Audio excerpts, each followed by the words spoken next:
Now after learning what are alcohols, how to name them, अब देखते हैं इनकी प्रिपरेशन कैसे हम करते हैं। तो सबसे पहले मैथनॉल की बात करते हैं।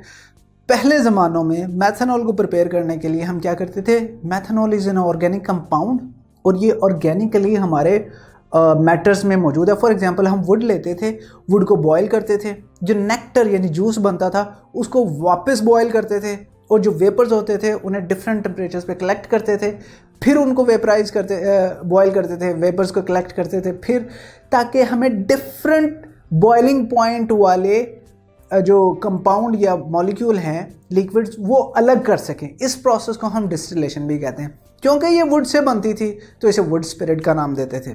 रिसेंट यानी मॉडर्न टाइम्स में हम ये दो गैसेस को आपस में मिक्स करते हैं और बनाते हैं। वो गैसेस कौन सी हो सकती हैं, वो कार्बन मोनोऑक्साइड या हाइड्रोजन गैस हो सकती है या वाटर गैस भी हो सकती है। तो हम एक मेथड ऑफ प्रिपरेशन देखते हैं और उसमें हम कार्बन मोनोऑक्साइड लेते हैं और हाइड्रोजन गैस लेते हैं। इन दोनों को दो कैटलिस्ट होंगे हमारे पास, यानी जिंक ऑक्साइड और क्रोमीना। क्रोमीना मीन्स Cr2O3। इनकी प्रेजेंस में रिएक्ट करवाते हैं। हाई टेम्परेचर यानी 450 से 500 डिग्री सेंटीग्रेड तक रखते हैं। 200 एटमॉस्फेरिक प्रेशर देते हैं और इससे हमें मैथनॉल गैस मिल जाती है। तो ये रिएक्शन है। लेकिन चूँकि ये इंडस्ट्रियल प्रोसेस है, मैथनॉल एक इंडस्ट्रियल केमिकल है जो डिफरेंट केमिकल्स में यूज़ होता है, तो इसकी हमें मैस प्रोडक्शन चाहिए। उसके लिए एक पूरा प्रोसेस बनाते हैं। प्रोसेस क्या होता है, सबसे पहले हम दोनों गैसेस को लेते हैं, उन मिक्सचर लेते हैं गैसेस का यानी कार्बन मोनोऑक्साइड और हाइड्रोजन का, उसको प्योरीफायर को फीड करते हैं यानी प्योरीफायर में डालते हैं। प्योरीफायर क्या करता है, उसमें से जो अनवांटेड इंप्योरिटीज़ होती हैं, डस्ट पार्टिकल एट्सेट्रा एट्सेट्रा, उनको रिमूव करता है। अब हमने रिएक्शन में देखा था हमें चाहिए 200 ATM प्रेशर। 200 ATM ऐसे ही तो नहीं होगा, हमें इसे कंप्रेस करना पड़ेगा। तो कंप्रेसर में से गुजारते हैं हम। जब हम इस मिक्सचर को कंप्रेस करते हैं तो इस ऑब्वियसली कंप्रेस करने का मतलब है मॉलिक्यूल्स एक दूसरे के करीब आ जाएंगे। करीब आने की वजह से रिपल्जन फोर्सेस क्रिएट होंगी यानी इनका टेम्परेचर राइज हो जाएगा। तो इस हॉट मिक्सचर ऑफ गैसेस को हम कैटलिस्ट टावर में फीड करते हैं। अब कैटलिस्ट टावर में हम कॉइल्ड पाइप में से गुजारते हैं। कॉइल्ड पाइप में से इसलिए गुजारते हैं ताकि इनकी जो हीट है वो हमारे मिक्सचर को हीट अप करने में यूज़ हो जाए। तो ये जो हीटेड मिक्सचर है इसका हम टेम्परेचर 450 से 500 तक करना है, तो हम एक्सटर्नल हीट भी देते हैं। यहाँ पर ऑलरेडी हम, क्योंकि कैटलिस्ट टावर है तो इसके अंदर हमारे पास ऑलरेडी दोनों कैटलिस्ट होंगे। कौन से, जिंक ऑक्साइड एंड क्रोमीना। इनकी प्रेजेंस में हमारे पास वेपर्स बनेंगे मैथनॉल के।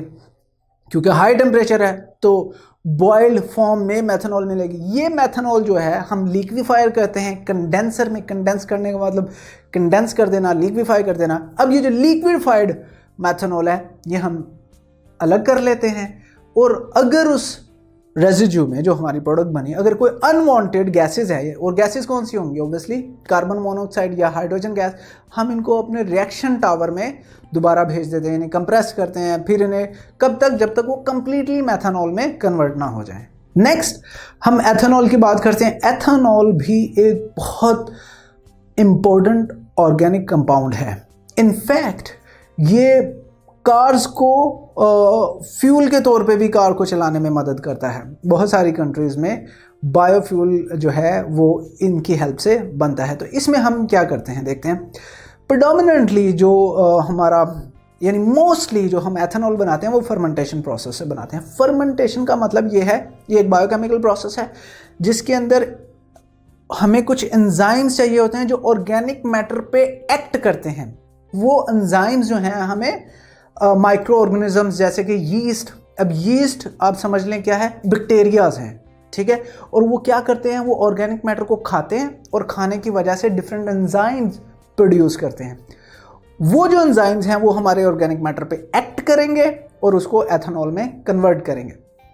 तो इसके लिए ख़ास कंडीशन चाहिए होती हैं फर्मेंटेशन के लिए। 25 ये जो आप पिज़्ज़ाज खाते हैं, पिज़्ज़ा की डो जो है उसके अंदर यीस्ट यूज़ होती है। तो वो 25 से 35 डिग्री सेंटीग्रेड तक उसका टेम्परेचर रखते हैं। प्रॉपर ऑक्सीजन की सप्लाई होनी चाहिए, प्रॉपर एरेशन होनी चाहिए। फिर बहुत ज़्यादा अल्कोहल अगर हो गई तो यीस्ट हमारी डाई हो जाएगी, यानी मर जाएगी। तो वो हमने उसकी डाइल्यूशन भी देखनी है कि प्रॉपर डाइल्यूटेड फॉर्म में ही रहनी चाहिए, बहुत ज़्यादा कॉन्सनट्रेटेड एथेनॉल ना बन जाए। एंड कोई प्रिजर्वेटिव्स नहीं होने चाहिए जो हमारी यीस्ट के लिए अनहेल्दी हों। अब मैंने कहा था कि हम डिफरेंट ऑर्गेनिक मैटर के ऊपर यीस्ट डालते हैं। वो मैटर क्या हो सकता है? तो गन्ने का जूस हो सकता है, गले सड़े फल हो सकते हैं, कुछ भी हो सकता है। बट इंडस्ट्रियल स्केल पे अगर हम देखें तो मोलेसिस हम यूज़ करते हैं। मोलेसिस क्या होता है?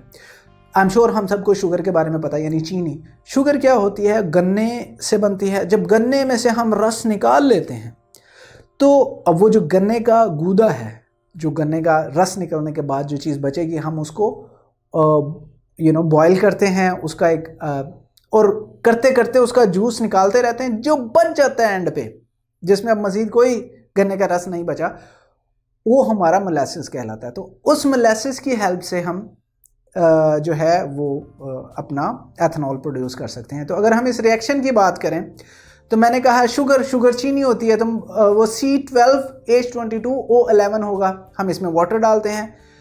यीस्ट क्या करता है? इन्वर्टेज देता है। उसकी वजह से हमारे पास ग्लूकोज एंड फ्रुक्टोज बनते हैं। ये जो ग्लूकोज है इसको हम जाइमेज से रिएक्ट करवाएंगे। यीस्ट ऑब्वियसली यीस्ट में ही होता है ये। तो ये जो ग्लूकोज है यानी C6H12O6 ये हमारे एथेनॉल में कन्वर्ट हो जाता है और कार्बन डाइऑक्साइड गैस बन के निकल जाती है। मोलेसिस के अलावा हम जो डिफरेंट सोर्स है वो स्टार्च भी यूज़ कर सकते हैं। तो फर्मेंटेड अल्कोहल के बारे में आपने याद रखना है कि हम 12% तक फर्मेंटेड अल्कोहल निकाल सकते हैं, क्योंकि 12% से ज़्यादा करेंगे तो यीस्ट विल डाई। अगर इससे ज़्यादा हमने करना है, यानी कॉन्सेंट्रेशन चाहिए 12% से ज़्यादा चाहिए, यानी 95% तक हम इसे प्योरीफाई कर सकते हैं, उसके लिए हम इसे डिस्टिलेशन करनी पड़ती है। डिस्टिलेशन मैंने अभी एक्सप्लेन किया था कि हम वेपर्स कलेक्ट करते हैं प्योर, फिर उनको कंडेंस करते हैं, फिर वेपराइज करते हैं, फिर प्योर करते हैं। इस तरीके से हमें 95% तक जो है मिल जाती है। लेकिन अगर हम कहेंगे नहीं हमने 100% तक निकालनी है, तो उसमें क्या मौजूद होगा? उसमें वाटर ही मौजूद होगा ना। तो हम कैल्शियम ऑक्साइड यूज़ करते हैं जो उसको अब्जॉर्ब कर लेता है वाटर को, रीडिस्टिलेशन करते हैं। इस तरह में 100% अल्कोहल भी यानी 100% एथेनॉल भी मिल जाती है। अगर हम स्टार्च का केमिकल रिएक्शन देखें तो स्टार्च में क्या होता है? 2C6H10O5 ये बहुत सारे स्मॉल यूनिट होते हैं ग्लूकोज के जो कनेक्टेड होते हैं, और वाटर की n नंबर ऑफ, अगर हमने n नंबर ऑफ यूनिट हैं हमारे पास C6H10O5 के, तो n नंबर ही वाटर मॉलिक्यूल होंगे। यीस्ट की प्रेजेंस में इससे हमें माल्टोज मिलेगा। अगेन माल्टोज को फिर हम कन्वर्ट करेंगे माल्टेज की प्रेजेंस में ग्लूकोज में, ग्लूकोज से वापस जाइमेज, एंजाइमेज से वापस हमें एथेनॉल और कार्बन डाइऑक्साइड मिल जाएगी। तो बस हमने स्टार्टिंग पॉइंट ही चेंज किया, बाकी हमारा रिएक्शन वैसे का वैसा ही है। अब एक और इम्पॉर्टेंट चीज़ जो यहाँ पे आपने याद रखनी है कि इंडस्ट्रियल लेवल पे जो एथेनॉल प्रोड्यूस होती है वो वेस्टर्न वर्ल्ड में एथेनॉल से जो है वो ड्रिंक्स बनते हैं जो लोग कंज्यूम करते हैं। लेकिन इंडस्ट्रियल प्रोडक्ट को ताकि लोग कंज्यूम ना कर सकें यानी पी ना सकें, उसको डीनेचर किया जाता है ताकि लोगों को नुकसान ना पहुंचे और वो उसे पिए ना। तो हम उसमें क्या करते हैं? 10% मेथनॉल ऐड कर देते हैं। तो जो ethanol is not meant for drinking is highly dangerous for health and क्योंकि उसे डीनेचर पर्पसफुली किया गया होता है। या तो हम उसमें 10% मेथनॉल मिला सकते हैं या फिर और डिफरेंट कंपाउंड्स जैसे एसीटोन या पिरिडीन भी उसमें मिक्स किया गया होता है। इसके साथ अगर हम दूसरे मेथड्स की बात भी करें अल्कोहल की प्रिपरेशन की, तो वो हम अल्कीन्स की हाइड्रेशन करें तो भी हमें अल्कोहल मिल जाती है। फिर हमने डिटेल में ग्रिग्नॉड रिएजेंट वाले रिएक्शन में देखा कि हम ग्रिग्नॉड रिएजेंट की हेल्प से भी अल्डिहाइड या कीटोन को प्राइमरी, सेकेंडरी और टर्शरी अल्कोहल्स में कन्वर्ट कर सकते हैं। तो इसके साथ ही हमारा प्रिपरेशन ऑफ अल्कोहल्स वाला टॉपिक अपने एंड को पहुंचता है। अगर ये लेक्चर आप कंप्लीटली देखना चाहते हैं और इसके साथ साथ बेशुमार MCQs, उनके आंसर्स और एक्सप्लेनेशंस भी हासिल करना चाहते हैं, एंड दैट ऑल फ्री, तो अभी गूगल प्ले स्टोर पे जाइए एंड लिखिए हिप्पो ई-लर्निंग प्रोग्राम। हमारी ऐप डाउनलोड कीजिए। ना सिर्फ इसे खुद यूज़ कीजिए बल्कि अपने दोस्त एंड क्लास फेलोज़ को भी रेकमेंड कीजिए।